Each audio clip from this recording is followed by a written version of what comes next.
Hola amigos, sean ustedes bienvenidos a este espacio de conversación de nombre de Tiempos y Palabras, un espacio donde aprendemos cada jueves y bueno, pues como cada jueves también nos acompaña el maestro Marcial Guerrero. Hola, buenas tardes. ¿Cómo está, maestro Marcial? Bien, aquí retomando nuestro cauce con mucho gusto, platicando en este mes. Fue pues vacaciones forzosas. Así es, pero ya estamos aquí. Pero ya estamos aquí por fortuna y a seguir porque el tiempo mata, el tiempo come. Exacto. Y el maestro Mario Velázquez Jaén. ¿Qué tal? Buenas tardes, ¿cómo estamos? Muy bien, maestro Mario, muy bien, con el gusto de saludar. ¿Ya iniciaste el puente? Ya se va a iniciar el puente la semana próxima. La semana jueves. Próxima, de hoy en 8, exactamente, jueves 12 de diciembre, día de... Es el puente, pero como los chinos. ¿Como los chinos? Los puentes chinos que son de kilómetros. Sí, no, es kilométrico. Sí. Sí, son puentes kilométricos. Y cabe señalar que yo incluso también viene mi cumpleaños, maestro. ¿Ah, sí? ¿Cuándo es? 15 de diciembre. Entonces, pues, bueno. Oye, ¿es cierto que los que nacen en diciembre son de carácter fuerte, rudo y además bellos? Pues yo también nací en diciembre, así que, entonces... No sé, maestro, ¿nos puede decir algo al respecto? La modestia me lo impide. La modestia me lo impide. Muy bien, maestro, muy bien. Pero a mí me toca ya el signo Capricornio. No creo en estas cosas. Capricornio. Pero a ti te toca el anterior. Sagitario. Así es. Estas cuestiones que algún día hablaremos, porque si bien hoy se usa con un sentido extraordinariamente esotérico, lo cierto es que en sus orígenes tuvo un sentido mágico y religioso. Algún día habríamos de abordar un tema muy rico, muy atractivo. El zodiaco. Porque puede usted no creer o sí creer, pero da igual, pero está presente en la cultura. Pero está ahí está. Y en la cultura occidental sigue siendo un patrón de conducta muy fuerte. Claro, entonces pues sí vale la pena retomar como cultura general, por supuesto, como siempre lo hacemos aquí en De Tiempos Sin Palabras. Y pues sí, viene 12 de diciembre, el día de la Morenita del Tepeyac, nuestra madre Tonantzin, la Virgen de Guadalupe, la Reina de México, emperatriz de América y de México. Es una devoción extraordinaria que la próxima semana. Una de las primeras apariciones que se suceden en esa época. Exactamente. Y además en el mundo, Ajá.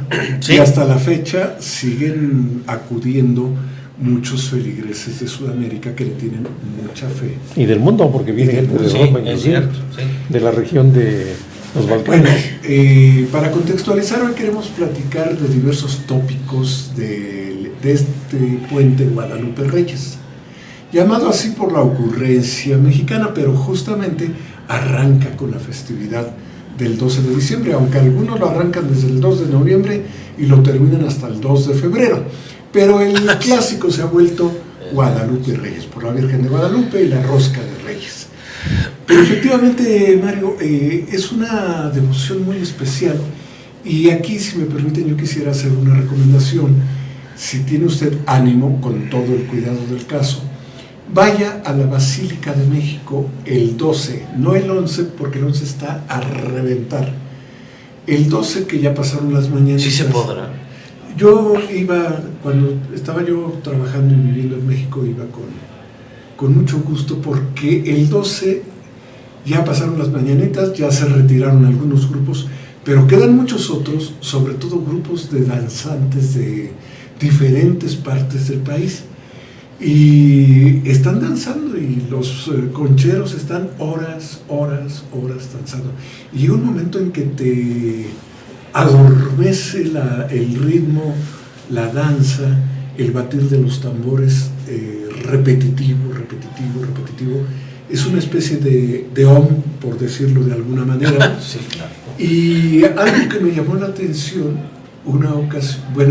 varias ocasiones, ver grupos de concheros, de jóvenes güeros, altos, de ojos claros, descendientes de mexicanos que han emigrado a Estados Unidos y que vienen en esos días a rendirle, es decir, en sus familias derivadas después de 2, 3, 4 generaciones, qué sé yo, heredan la tradición de la Virgen de Guadalupe y vienen a lanzarle el 12 de diciembre. ¿Será como una manda? Pues sí, una continuidad de fervor, fe. El fervor. Fervor, La continuidad fe. de fe, Sí, claro. identidad La en el trasfondo de las raíces, en el trasfondo de la sangre. Y creo que eso es lo que tiene la Virgen de Guadalupe, Mario. No sé qué piensas tú al respecto, en el sentido de que el nacionalismo también se refuerza, aunque no se sea creyente o profesante de la fe católica, se refuerza también con figuras de una presencia tan fuerte como la Virgen de Guadalupe. Pues es que es todo ahora sí, como dicen los jóvenes, es todo un tema. Y es todo un tema derivado porque tiene sus raíces, pues digamos, de este lado del continente, las raíces prehispánicas, y del otro lado de Europa, bueno, también tiene sus raíces en el medioevo, precisamente la vocación a la Virgen de Guadalupe. Algunos dicen que no es la misma, pero el nombre es igual, ¿no? Hay un principio en la lógica que dice, cuando dos cosas son iguales a una tercera, son iguales entre sí, ¿no? Entonces, acudiendo a ese principio... En el caso de los trillizos aplica. Sí, generalmente. Sí. Entonces, desde ese punto de vista, pues podemos ver que hay una serie de circunstancias que rodean al culto a la Virgen de Guadalupe que pueden ser, yo diría, de corte completamente religioso, completamente prehispánico, completamente católico, pero también completamente, yo diría, como una amalgama necesaria que se dio en el momento precisamente que surge la vocación hacia el culto a la Virgen de Guadalupe, ¿no? Y en esos momentos, ahora sí, como dijo por ahí como dijo un personaje típico mexicano, haya sido como haya sido, el culto a la Virgen de Guadalupe continúa, y lo más seguro es que continuará. ¿No? Es una verdad, una realidad. Entonces, pues vemos ahí que hay alrededor de la Virgen de Guadalupe se suceden muchos hechos. Unos de ellos son que después de que llegan los españoles a México, empieza a surgir toda una serie de circunstancias y fenómenos poblacionales, sociológicos y políticos, y también religiosos, que van orientando a seccionar esa sociedad, motivado primero por las mismas leyes de Indias que facilitaban que los puestos de más alta jerarquía fueran otorgados a los españoles puros. Y cuando hablamos de españoles puros era todo un rito, porque había que comprobar ser español puro, no con el documento básico, sino se hacía todo un estudio por parte del Santo Oficio para justificar que sí era realmente español puro, o sea que no había raíces judaicas ni conversas del lado judío ni del lado moro. Entonces eso propiciaba que hubiese algunos descontentos de este lado, ¿no? Pero resulta que cuando los criollos y los mestizos rebasan al número de españoles, pues entonces los españoles en sí se sienten un poquito agredidos ya, porque hay una serie de circunstancias que van orientando a que empiecen a pelear por un lugar dentro de la organización, pues digamos política, de la organización económica de la Nueva España. Entonces, pues ese desconcierto, pues pasan muchas cosas.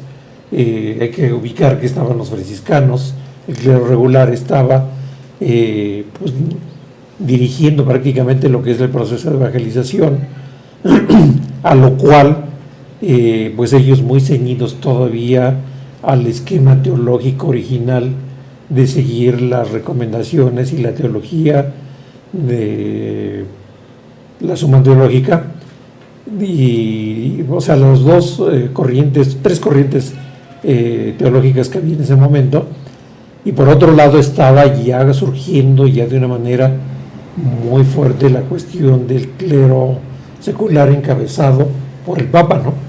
Y aunque por un lado lateralmente cubría también al clero regular, sea, todo lo que eran las grandes cofradías de los franciscanos, de los benedictinos, de los dominicos, de los agustinos. Entonces ellos de alguna manera se ciñen a los principios del clero secular, los franciscanos no. Y los franciscanos discuten no solamente bajo las normas de su seguimiento de lo que ellos venían promoviendo como el proceso de evangelización basado en estos principios teológicos, llega a haber algunas diferencias con el clero secular. Y el clero secular, la bandera que venía enarbolando era defender precisamente la aparición de la Virgen de Guadalupe, porque estaba muy ligado con la cuestión política que serían ya los virreyes, ¿no? De mantener un orden dentro de la población y la organización. Entonces el mantener el orden implicaba que pues la Virgen de Guadalupe, puesto que era una imagen que seguían todos estos grupos, los nativos, los mestizos, las castas y también los criollos, entonces se convirtió la Virgen de Guadalupe en un representante de la amalgama. Estorbaban un poco los franciscanos al grado que pues les dieron su lugar, y su lugar fue fuera del entorno de la continuación de la propaganda de la fe, ¿no? Y eso lo vemos precisamente en la leyenda que está en el caso del convento de San Francisco aquí. Y si se fijan, hay una fecha que denuncia claramente en el arco que rodea al coro. Ahí hay una fecha muy palpable que dice estuvieron de aquí a tal fecha, ¿no? Y después la leyenda en latín que está enfrente, que enarbolando el triángulo, ese triángulo pues que denuncia muchas cosas, porque el triángulo de la fachada, no, dentro del altar de la Virgen de Guadalupe, sí, porque hay dos, está contigo el altar de la mártir de Santa Columba, que es un resto milenario que está ahí presente, que es uno de los pocos restos milenarios que tienen, que se siguen dentro de la cuestión de la fe en ese momento, pero al pie de ese gran triángulo que tiene pues un principio místico de la fe, esperanza y caridad, o también del Padre, el Hijo y el Espíritu Santo. Exacto. Entonces, ese será un número cabalístico. Es un número cabalístico en muchas religiones. Esa leyenda dice, traduciendo al español, dice, y sin embargo ella decidió estar aquí, ¿no? ¿Por qué? Porque es una forma de imponer por parte del, yo diría desde el Papa, la situación de que la Virgen de Guadalupe era reconocida por el Vaticano. Y quien lucha precisamente porque fue reconocido eso, pues hay un realmontense, que es precisamente Francisco de Siles, que él ya no logra ver coronado ese principio que le encomienda. No es que lo haya decidido por iniciativa de él, sino le encomienda por haber sido un gran teólogo y un gran maestro y candidato a dirigir la Universidad Real y Pontificia, que construya que sustente, digamos. Que sustente y construya en base a qué lo hace. Él lo hace en base a entrevistas, en base a una serie de cuestionamientos a todos los que tenían ya cierta edad, que podían dar fe y testimonio de la aparición de la Virgen de Guadalupe, y con base en eso construye el expediente, ¿no? El sustento para llevarlo al Vaticano, para que el Vaticano fuese reconocido. Cuando el Vaticano reconoce esto, bueno, entonces el gran pintor, que ahorita no recuerdo su nombre, pinta Marcos Zipactli, creo que sí era, hace una réplica de la Virgen de Guadalupe y la lleva al Vaticano, y en ese momento queda consagrado ya por parte del Vaticano y reconocida la aparición de la Virgen de Guadalupe. Entonces es una historia que a grandes rasgos aquí, porque realmente la discusión que se da entre franciscanos y el clero secular encabezado por los jesuitas, pues fue verdaderamente un hito en la historia de la cuestión de la Virgen de Guadalupe, que está de alguna manera narrado en este libro y en ese texto de Gorman, a donde viene precisamente todo esto, ¿no? Entonces el guadalupanismo viene siendo un fenómeno religioso, es un fenómeno cultural, es un fenómeno político también, pero principalmente hoy es un fenómeno de fe.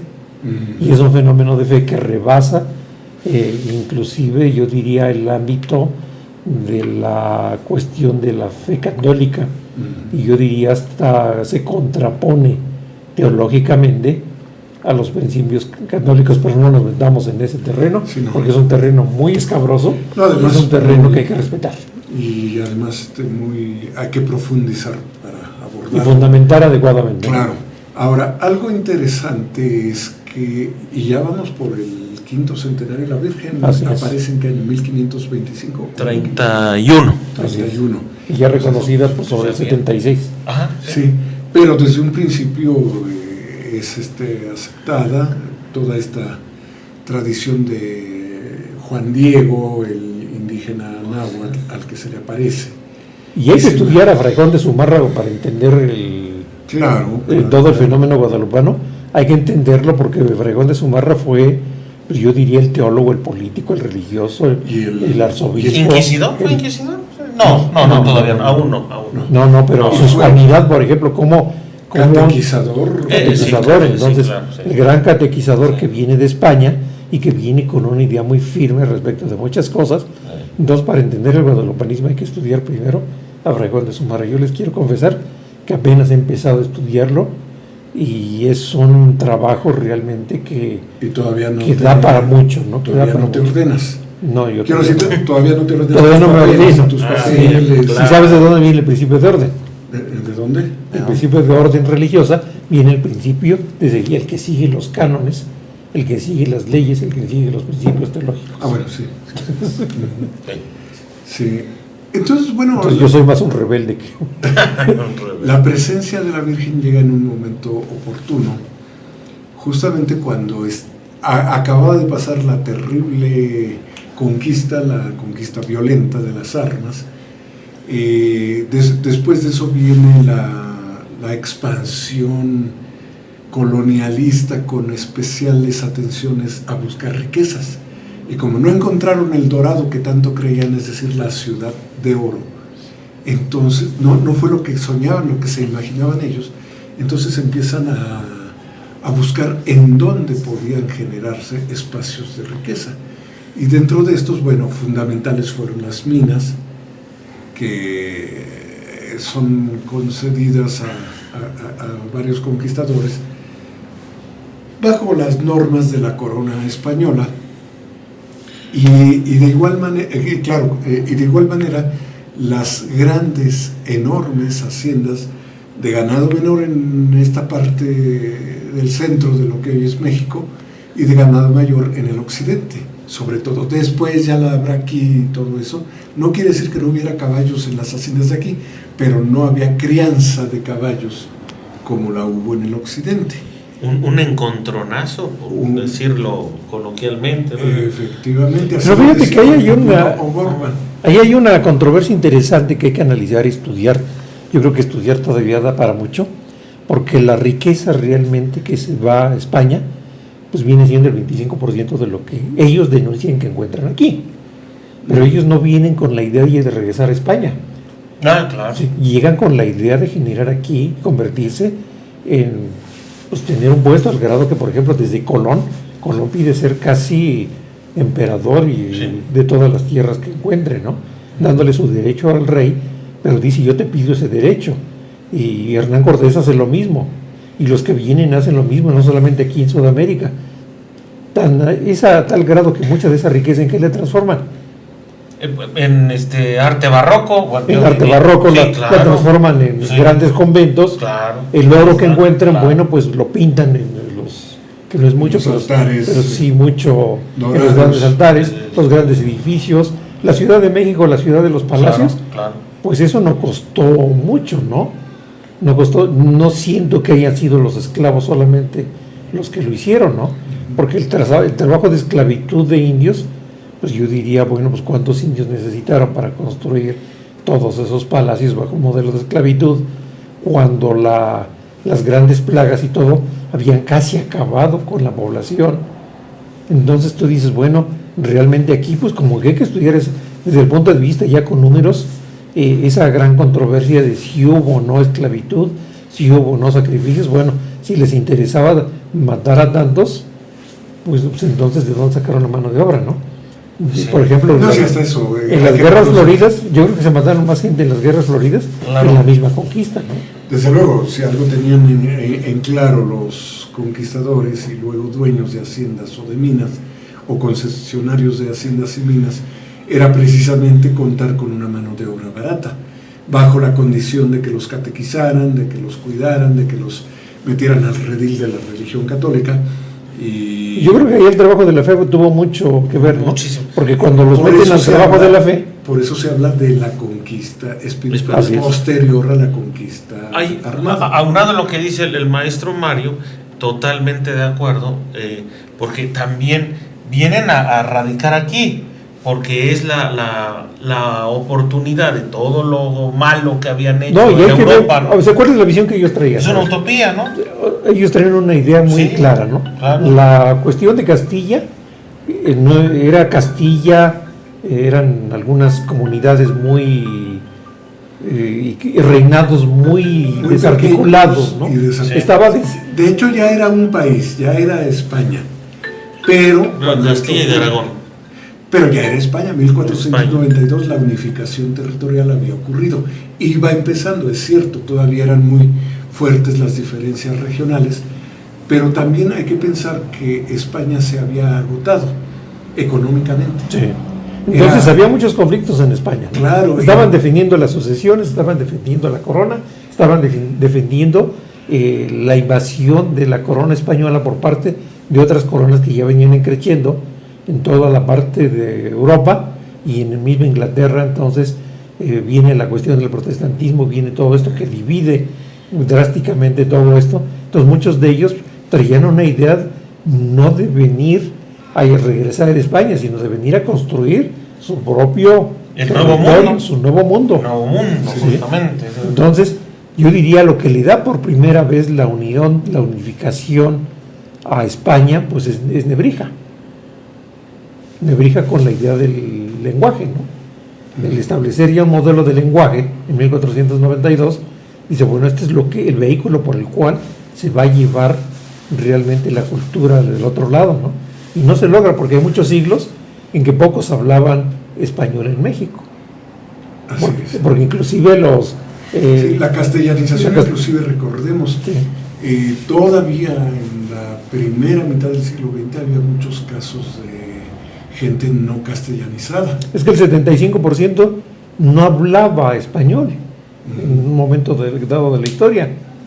Entonces, la evangelización inclusive se hace en lengua náhuatl, inclusive en lenguas indígenas. En lenguas indígenas, inclusive en la Universidad Real y Pontificia había materias que se enseñaban náhuatl y se enseñaba también chichimeca.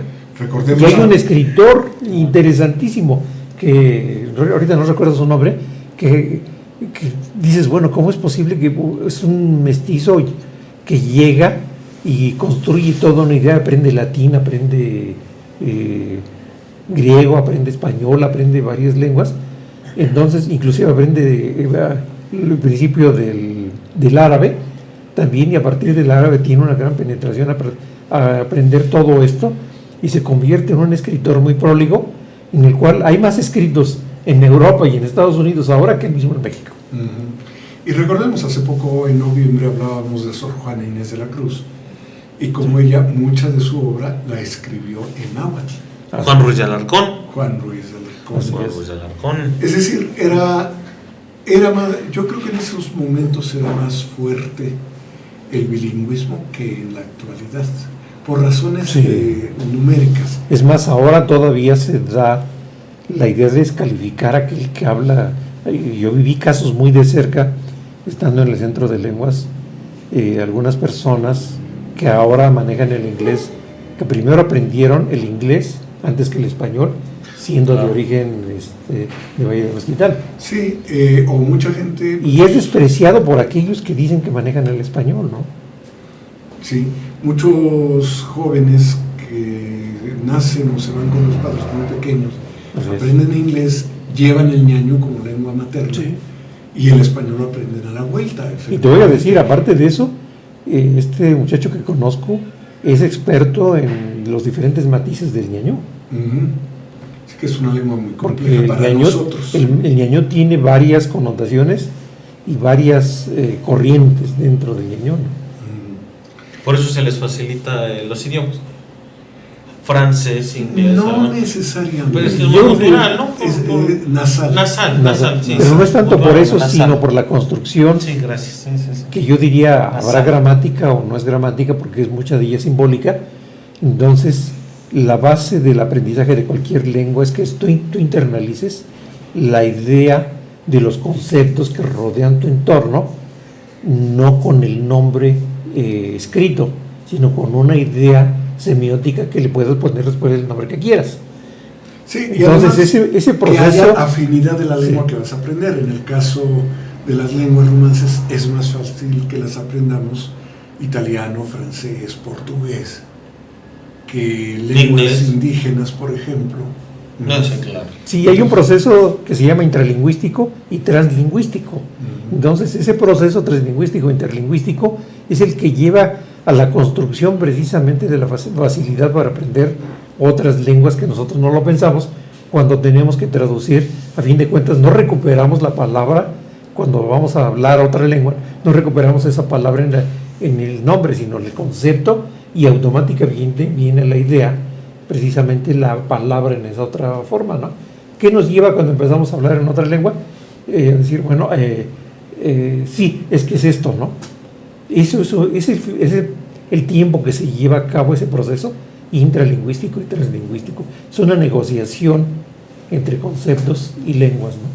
Bueno, Y justamente hablando de lenguas, pudiéramos decir, no es una lengua, pero sí un ícono, la Virgen de Guadalupe, que por va supuesto. a unir, es la unidad y la identidad de criollos. efectivamente, Criollos mestizos, Criollos e mestizos indígenas. Creo Porque que y recordemos- castas también. Castes. Recordemos que en estos inicios de la colonia, conquista colonia, esa primera etapa, Sí, con mestizos.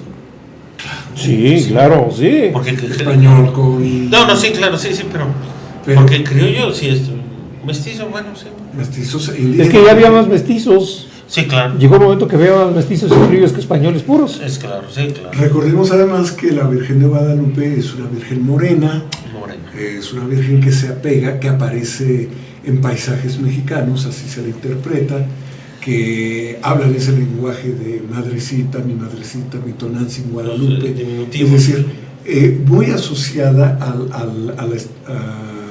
la forma cultural de los nahuas, entonces del pueblo náhuatl, el del Valle de México, y se va irradiando. Entonces la Virgen de Guadalupe tiene una presencia muy fuerte desde sus orígenes, aunque haya tardado años en ser aceptada y de alguna manera decretada por el Vaticano como figura con valor santificado, porque recordemos, eso es al inicio de la colonia, y al término de la colonia, en el inicio de la independencia, ¿quién encabeza, enarbola el símbolo que Pues un tiene estandarte de la Virgen de Guadalupe? de la Virgen de Guadalupe. Que Hidalgo, con mucha inteligencia, Sí, claro, mucha toma sagacidad. del santuario de Atotonilco, que es un santuario maravilloso, Claro. está a unos cuantos kilómetros y minutos de San Miguel de Allende, pero vale la pena conocerlo. Es la Capilla Sixtina de México, una de las capillas sixtinas de México. Y que no por nada los libertadores de la Nueva España, a lo que actualmente es nuestra patria, pues que eran sacerdotes. Claro. Sacerdotes. Sí, sabían muy bien cómo manejar sí. esto, y era además útil que así lo hicieran. Entonces es una figura entrañable en la que yo creo que dentro de 8 días, que es su día festivo, vamos a abordar un poco más. Hoy me gustaría que habláramos un poco más de este periodo Guadalupe Reyes. ¿Por qué lo escogimos? Bueno, pues porque además del arranque de la Virgen de Guadalupe, tenemos otra serie de festividades. Es quizá el mes más festivo para el pueblo mexicano y para muchos otros pueblos, pero estamos hablando del caso nuestro, de México.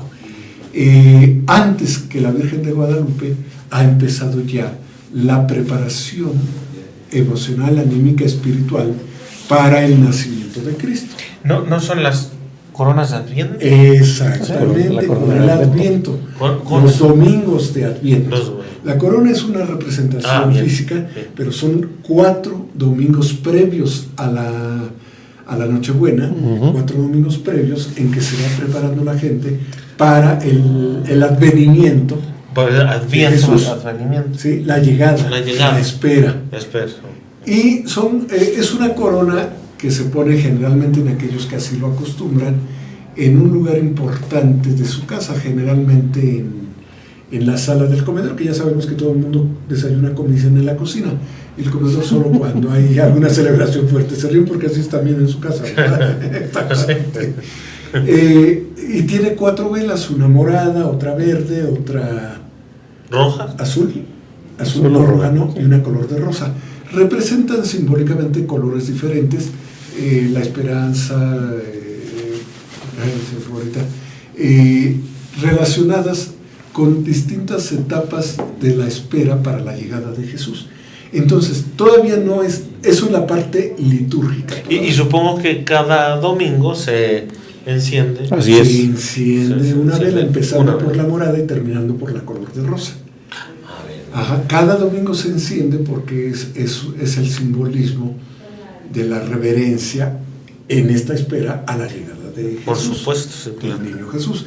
Entonces ahorita fue la morada, el domingo pasado. Sí, seguramente. Domingo pasado. Sí, morada. Los domingos de Adviento ocurren entre la última semana de noviembre y la primera de diciembre, según se coloque. Bien, entonces. Según se coloque la Nochebuena. Eso por la parte ritual. Después, pues empiezan el 16 de diciembre, empiezan las posadas como una remembranza de aquellas jornadas que hacen San José y la Virgen María desde Jerusalén a Belén para cumplir con el requisito del censo que obligaba el Imperio Romano, que tenía dominado a esta región de Judea. Y son 9 posadas litúrgicas en donde hay rezos, hay conmemoraciones, hay oraciones específicas. La letanía, ahorita mencionaremos la parte festiva. Inician el 16. El 16 y culminan el 24 con la misa de gallo. Empezó el 15. Por mi cumpleaños. Bueno. Empiezo el 15. Entonces son 10. Te pierdes. No, te adelantas. No, Mario, ¿cómo que me pierdo? Te adelantas, sí. ¿Qué van a decir los amigos? Y el 24 culmina con la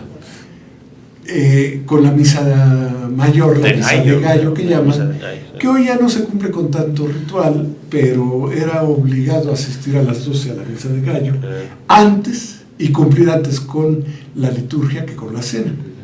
Después de esto, bueno, el 25 la celebración, poco después el 1 de enero la circuncisión del niño, el 5 la visita de los Reyes Magos, se me fue la palabra, es la ¿Epifanía? La Epifanía. Epifanía.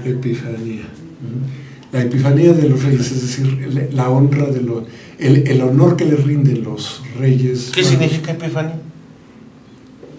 Es algo así como aparición y veneraciones, por ahí veneraciones, es algo que solamente tú sientes. Si tienes la capacidad de sentirlo, lo vas a sentir. Si no, pues no pasa nada, ¿no? Viene ahí lo que avisaba, lo que denunciaba esta Juana Desbaje, ¿no? Dice, bueno, viene el libre albedrío. Quien quiera entender la Epifanía, pues la va a entender. A lo mejor alguien tiene la señal y nunca lo ve, ¿no? Y luego el 2 de febrero, que es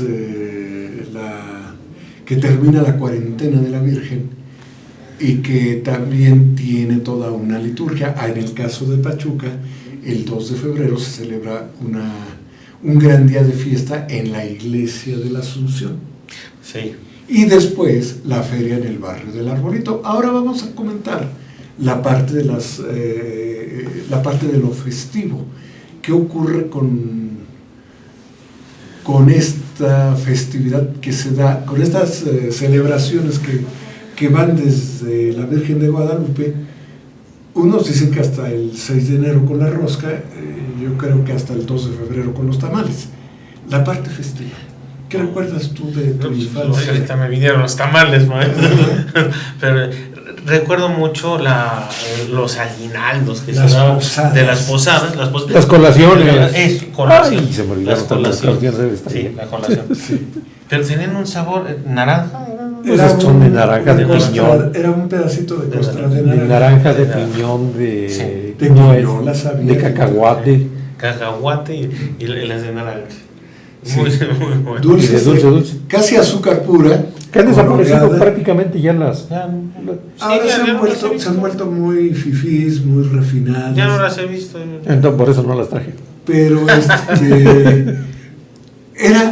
para el escuincle era rico. Estas colaciones solo se conseguían entonces. Sí, sí. Yo no sé cuál era. La vendían por kilo, la vendían por kilo, sí, efectivamente. Sí, pero yo creo que a raíz de todo lo de la pandemia fueron desapareciendo todo lo que es la venta a granel de dulce por el contacto y por los contagios, ¿no?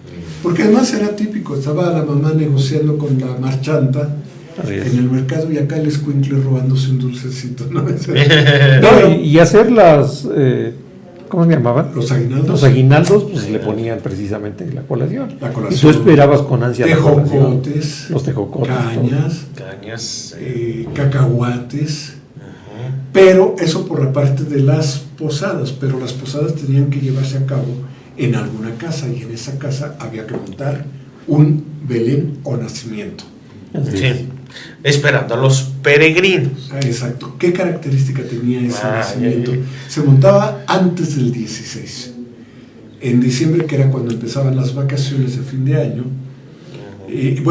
terminaba el curso. Los cursos eran de febrero a diciembre.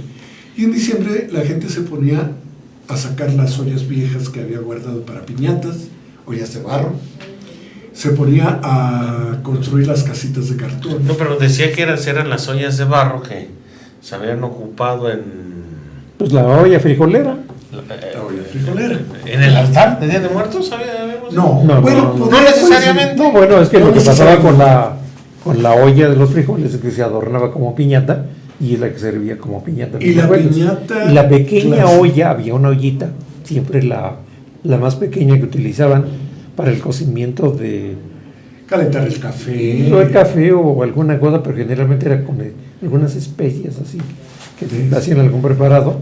Entonces, como esa olla pues caducaba, la llenaban con morralla Ah. y era la última piñata después de haber tronado todas las piñatas anteriores. Entonces, al final de dale, no pierdas el tino, todo mundo esperaba el ahorro de la abuela, de la bisabuela, en términos de morralla.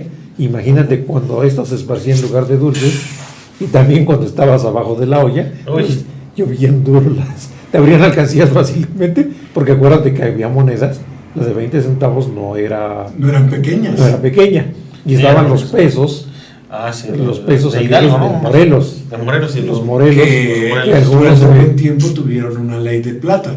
así es. Sí. Eso Así que es cuando le dice Porfirio Díaz, dice, bueno, aquí está mi dólar, y le pone el papel en la mano, es el mío vale más, saca su moneda y el mío vale más que el tuyo. Valían lo mismo, era de peso a peso el dólar y el peso en la época de Porfirio Díaz. Sí, claro. En alguna negociación que Claro. le quisieron torcer el codo para alguna cosa, entonces pues pasan ahí cosas, ¿no? Claro, claro. Bueno, ahora, estas piñatas eran, se montaba el Belén, se hacían las casitas de cartón, se recolectaba el heno. Había el algo musgo. que sigo preguntándome, ¿qué es? Recuerdo a mi papá que decía, es pelo de ángel, pero ¿qué era? El pelo de ángel era una fibra de vidrio. Sí, era una... Era un producto industrial, era fibra de vidrio muy, muy delgada y que se usaba para formar el cometa, se pegaba a las estrellas, y la diamantina para producir el brillo. Pero decía, ten cuidado con el pelo de ángel porque es filoso. Era filoso. Sí, era fibra de vidrio y la diamantina eran las esferas. Las esferas del año anterior que se guardaban y se machacaban. Y se hacía la diamantina. Y se hacía la diamantina. Ah, porque además eran esferas de vidrio. Así es. No había esferas de plástico ni de otro material. Como ahora. Y los belenes, o sea, los nacimientos. Pero ya no hay de vidrio. No, sí, todavía hay. Y son muy bonitas. Definitivamente tienen ese Pero ellos son de plástico. Y la fábrica está aquí cerca, a un lado de Zacatlán. A un lado de Zacatlán, en Huamantla. No, Perdón, no, Huamantla es Tlaxcala. Perdón. No, las esferas ya estaban por esferas, ¿no? sí. ¿Cómo se llama? Ahorita nos acordaremos, pero está casi pegado con Zacatlán, en Puebla, Sí. y también en el Estado de México, cerca del Oro, Tlalpujahua. Así es. Tlalpujahua. Y otra cuestión muy obligada era esto: se reponían las figuras del nacimiento rotas, porque se almacenaban todo el año y bueno, se metían allí en algún rincón de la casa, no dejaban de cargarse cajas sobre cajas, y al abrirlas salían las figuras que deberían ser Degolladas, ¿no? degolladas, pero deberían ser además eran de barro, imitando la tradición de Panduro de Tlaquepaque, que eran unas esculturas, verdaderamente unas esculturas. Hoy quien posea un nacimiento de Panduro tiene una joya en su casa y cuídelo. Y la otra cuestión, eran realistas, no eran dibujos estilizados y como las invitas, no. Había incongruencias como los pastores a la mexicana, vestidos a la mexicana, Sí. en medio de un desierto de Y un burrito, árabes. bueno, un burrito sí había. Sí, Pero la obligación era esa, que ese fuera el nacimiento, no la sofisticación. Ya cheques, Chignahuapan, Chignahuapan. Puebla. Sí, siempre me causaba extrañeza porque estaba medio desproporcionado el tamaño de las... Además eso tienes O razón. sea, un elefante estaba del tamaño del pastor.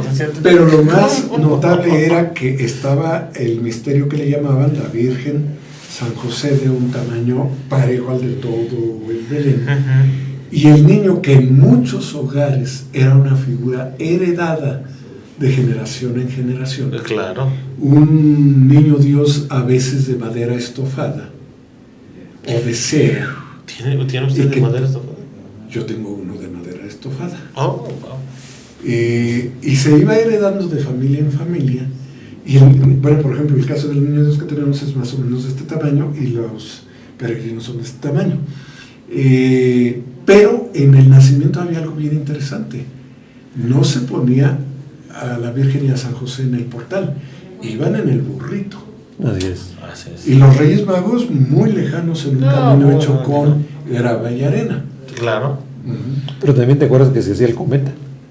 Claro. El cometa era una estrella con una cauda y con diamantina. Exactamente. Y colgado ahí él. Sí, claro. Y luego la tragedia, Mario. La gente decía, saquemos el nacimiento, saquemos las series de luces. Qué patético eran las series de luces, porque donde se fundiera un foquito no encendía ninguno. Pues no. Hoy las Qué series, lata, si se funde uno... Pero se llama serie porque están conectados en serie. Claro, Pero por hoy, eso. si se funde uno en las nuevas...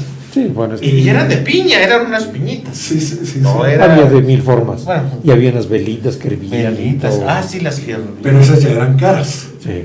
Eran Que además se caras. calentaban mucho. Yo todavía tengo por ahí 2 o 3.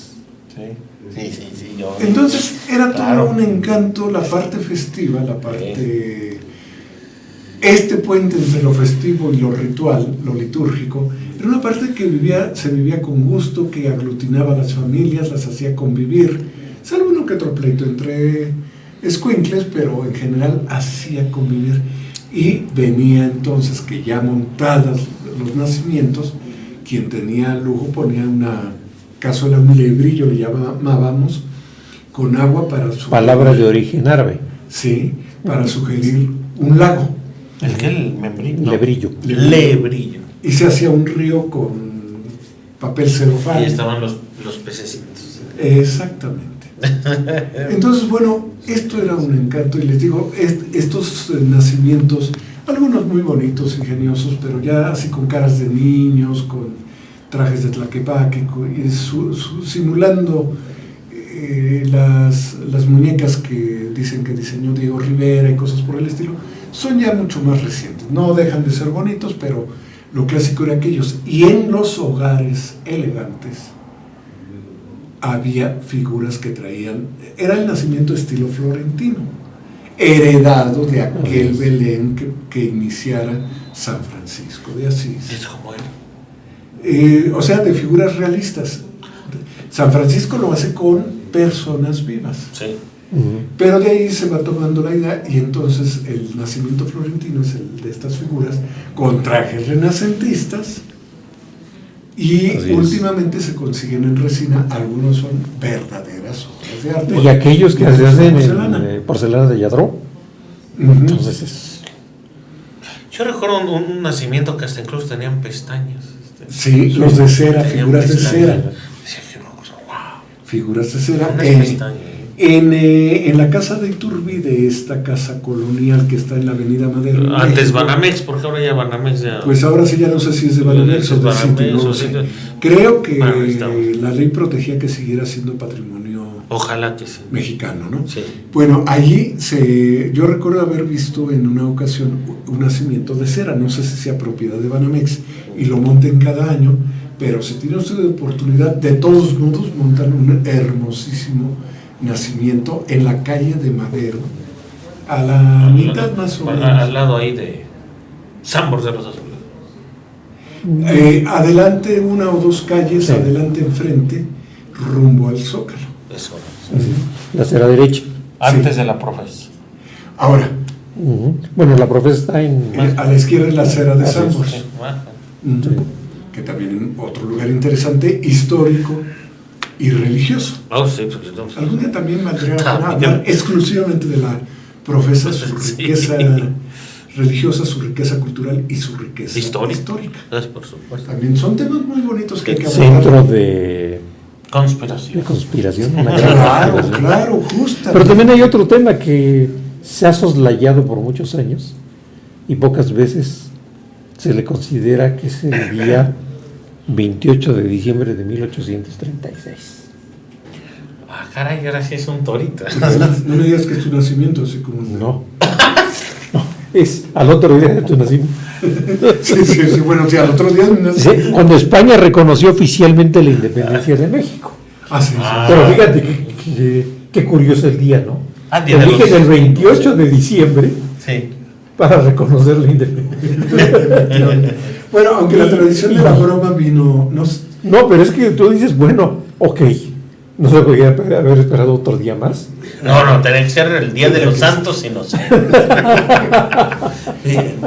Exacto. Entonces, bueno, son...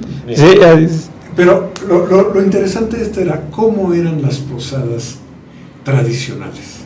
Se reunían los vecinos por colonias, barrios. No había el concepto de colonias, sino de barrios. Y se sorteaban 9 casas. Y entonces cooperaban todos, aunque el dueño de la casa, los dueños de las casas, que les tocara recibir la posada ese día, y estaban dentro de su casa, ya habían preparado tamales, buñuelos, atole, ponche, aguardiente para los señores. Las señoras también lo tomaban, pero a escondidas. Generalmente antes porque lo aprobaban. Colaciones, o sea, aguinaldos, mejor dicho. Aguinaldos. Y las piñatas. Pero también acuérdate de los dulces de panela, la panela en pequeño como dulce. Ajá. También era combinado con todo esto, ¿no? Con todo este ritual. Y la miel de piloncillo para los buñuelos. Y también se preparaban las piñatas. Y esto ocurría en... ¿De cuántos picos? En 7. De 7. ¿Por qué 7? 7 pecados capitales. Bueno. Claro, la idea de darle a la piñata era romper los 7 pecados capitales. Y a veces caía un pecado capital en la cabeza y Ay. No, ese ya Y al final te ponías ya lo traías de años atrás. y al final te ponías un pecado capital de cococho. Sí, de gorrito. O lo utilizabas para guardar los dulces. Sí, también. Y ahí andabas todo feliz. No, y además Defendiendo celosamente bajo la cobija. Sí. era la gritería Sí. del niño que se metía a sacar los dulces y se arrebataban, se pisaban, se amontonaban como si fuera un touchdown de fútbol americano. Me contaban que en una ocasión le hicieron una piñata a un niño, hijo de un emigrante mexicano en Estados Unidos, y entonces estaban todos los niños sentados alrededor. Entonces pasaba uno y le cantaban alguna canción y le daba 3 golpes y se sentaba muy correctamente. Luego otro. Y cuando se rompía, pasa por unos dulces fulano, ahora tú sutano, ahora tú nenita. Y, o sea, esa gritería espontánea de los escuincles que a veces desataba pleitos de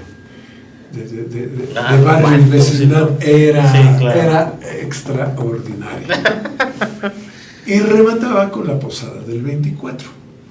Bueno, pero para esto, en la calle se daba una vuelta y se cantaba la letanía en latín. La letanía, sí. Además con una música muy bonita. Yo la oigo y me despierta una serie de nostalgias y emociones muy bonita. Y luego el ora pro nobis. Y te daban las luces de bengala, las velitas. Y no faltaba el escuincle travieso que andaba quemando la trenza a la niña que iba adelante. Sí, claro. Alguna vez igual me quemé. El gesto que hiciste fue muy espontáneo. Sí, no, es que sí me quemé alguna vez con esas. No, pero también, ¿qué pasaba cuando te acercabas demasiado con toda esa fe cantando al que iba enfrente en la procesión? Pues terminaba quemado. Sí, ¿no? Sí, con las velitas. Olía a cabellos. Sí, no, que accidentalmente, era a propósito. Era adrede. Sí, pero era muy Sí. muy vívida esta época. Pero ellos llevaban Bueno, la procesión era encabezada por los santos peregrinos, es decir, San José de pie jalando al burro donde iba la Virgen. Iba la Virgen ya preñada, a punto de dar a luz. ¿Y cómo se llamaba el...? Era el misterio. Eran los santos peregrinos. Antes de llegar, ya el 24, ya estaban en el 24, y en el nacimiento se les iba corriendo un poco más dentro del caminito que uno hacía con grava o con arena. Y ya el 24 se les colocaba, igual iban avanzando poco a poco los Reyes Magos o Santos Reyes, y el 24, el misterio le llamaban, el misterio. San José y la Virgen estaban ya esperando el nacimiento del niño, y era el 24 a las 12, cuando en las familias, si no habían ido a la misa de gallo, habían ido antes, cantaban el arrullo al niño, lo tomaban, le cantaban el arrullo y lo colocaban en el nacimiento. Arrullarlo, sí, era... Este ritual, además de ser festivo, era aglutinante, socialmente era aglutinante. Sí. ¿Pero por qué dices era? ¿Por qué dices era? Porque hoy se ha perdido un poco ese... Es más, dicen, voy a las posadas y dices, bueno, ¿y dónde están los peregrinos, no? No niego lo bonito que es el árbol de Navidad, pero se desplazó en muchos lugares el nacimiento. Y una vez vi un nacimiento que me pareció horrible. Era de hojalata, como si fuera una tablet, se levantaba y las figuritas se iban levantando, como esos libros italianos de antes. Yo decía, esto no tiene sentido, o sea, voy a montar mi nacimiento y lo levanto así y se levanta las figuras. No. Bueno, ahora hay árboles de Navidad que ya no los adornas. No, ya no. Los sacas como sombrilla. Se abren y ya está. Y aquí... Con todo y luces, Claro, pienso en esto. ¿Qué le dijo el Principito? ¿Qué le dijo el zorro al Principito cuando el Principito vio un sembradío enorme de rosas? Y se desilusionó y dijo, pero ¿cómo? Si aquí hay tantas rosas y yo nada más tengo una. ¿Y qué le dijo el zorro? No me digan que no han leído el Principito. ¿Qué le dijo el zorro? Que, a ver, no le dijo eso. Le dijo, Principito. Cuando yo lo leí todavía no ponían al zorro. No llegaba el zorro. Le dijo, tu rosa es única porque tiene el tiempo que tú le has dedicado. Oh, bueno, sí. Entonces, todos estos rituales valen por el tiempo que uno les ha dedicado. Y por eso las fiestas antropológicamente, de cualquier naturaleza, tienen un muy fuerte sentido antropológico. Piénselo y recupere estas tradiciones que afianzan las relaciones de familia y de amistad, definitivamente. Porque el árbol es verdad, pero es muy bello, hermoso. Pero es una tradición... Pero es tradición europea, no es exactamente. Bueno, el nacimiento. Bueno, también el nacimiento, bueno, sí, estoy de acuerdo. Arturo es el bueno, resbalón. sí, estoy de acuerdo. Bueno, pero con sus particularidades mestizas, ¿no? Como sí, decíamos, es de que los el árbol es pastores, nórdico. del pastores. Sí, viene desde tiempos inmemoriales la cuestión. Sí.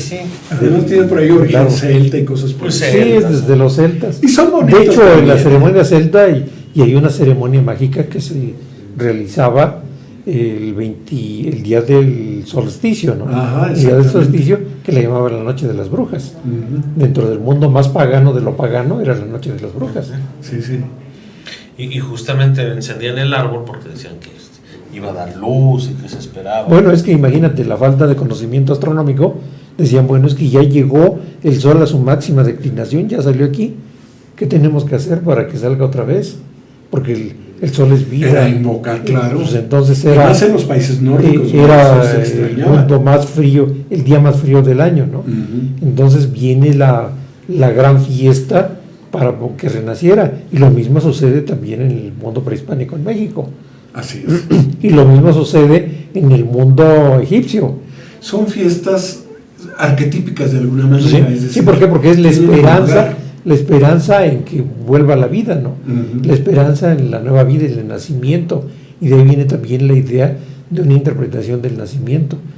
¿Por qué? Porque dice, bueno, realmente si nos vamos a las fechas, no coincide el nacimiento, la celebración del 24 de diciembre con eso, pero coincide con una fecha que ya se celebraba antes en la época prehispánica. Ujú. Entonces viene el renacimiento de la vida cuando ya te percatas de que, mira, ya el sol viene de nuevo, ¿no?